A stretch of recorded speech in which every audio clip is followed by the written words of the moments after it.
នេះនៅគ្នាវីដេអូនេះគឺយូរវៃអត់ដែលបានកាត់ផុសឥឡូវថ្ងៃនេះកុំឲ្យខាតគឺកាត់ឲ្យអស់ឲ្យផុសអាតិចយ៉ាឥឡូវថ្ងៃនេះយើងដើរលេងទៀតអ្នកគ្នាគឺវីដេអូនេះគឺកំឡុងពេលដែលមុនចូលឆ្នាំអ្នកគ្នាឥឡូវនេះយើងបានជិះម៉ូតូមកដល់ពាក់កណ្ដាលផ្លូវឈប់រកកាហ្វេផឹកសិនអញ្ចឹងណាឥឡូវនេះយើងឈប់ហើយក្នុងនេះកំងអីញ៉ាំហើយក៏អង្គុយចាំឲ្យគេយកឲ្យយើងទៅហីឥឡូវនេះយើងបន្តដំណើរទៅទៀតហើយឥឡូវមកដល់ទីតាំងហើយមុខញីក្រុមគេលេងពុំដាក់នេះអីបាទហើយស្រាលមុខសញ្ញាចាស់បងប្អូនអាលោកតោអូយអាប៉ែននេះដាច់ដើមអាភីហ៎ហើយតែណាតខៃតកមានទេរុកចិត្តអត់ទេណាមនុស្សអីរុកចិត្តសាហាវហើយបន្ទាប់ពីយើងមកបានមកសបកអ្នកនរគ្នាគឺយើងទៅរកទិញតកកទិញអីផ្លាសេដើម្បីយើងផឹកចាក់អីតិចតួចអញ្ចឹងណាហើយម្ចាស់ផ្ទះគាត់រហូបចាំមុនអញ្ចឹងអ្នកនរគ្នាមានខ្យងចំពោះទាមានងាវមានងាងមាន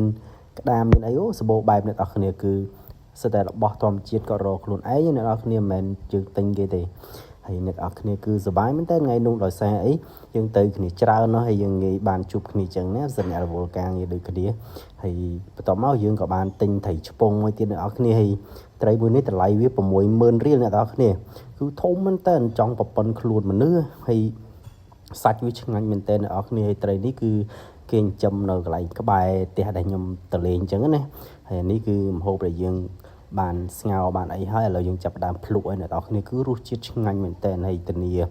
គឺផ្អែមមែនតើសាច់ហើយយើងទៅអញ្ចឹងគឺវាធម្មជាតិទាំងអស់ហើយមើលទៅសាច់ទៅឃើញអ្នកនរគ្នាគឺសាច់ណែនមែនតើគ្រឿងសមុទ្រនៅនឹងហើយធម្មតាតែរបស់រកបានតែខ្លួនឯងស្អីក៏ឆ្ងាញ់ដែរអ្នកនរគ្នាហើយទឹកជ្រលក់វិញក៏អែមដែរហើយអ្នកបាច់មើលមុខអ្នកញ៉ាំទេដឹងតែអត់តំណងហើយ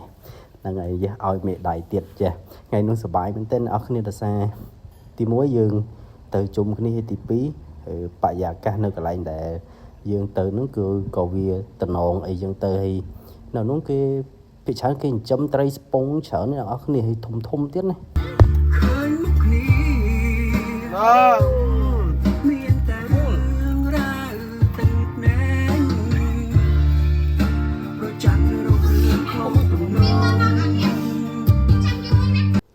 បន្ទាប់ពីយើងហូបអីជុំគ្នាហើយឥឡូវយើងនាំគ្នាចេញមករកងាវអីបន្តទៀតចឹងណាអ្នកនរគ្នាហើយនេះគឺជាសកម្មភាពមួយចំនួនដែលយើងទៅកន្លែងហ្នឹងហើយកន្លែងហ្នឹងគឺសបងងាវមិនដែរតើអ្នកនរគ្នាតែសំខាន់ពួកយើងអត់ចេះរកចឹងរកអត់សូវបានហើយនេះគឺជាព្រែកដែលគេ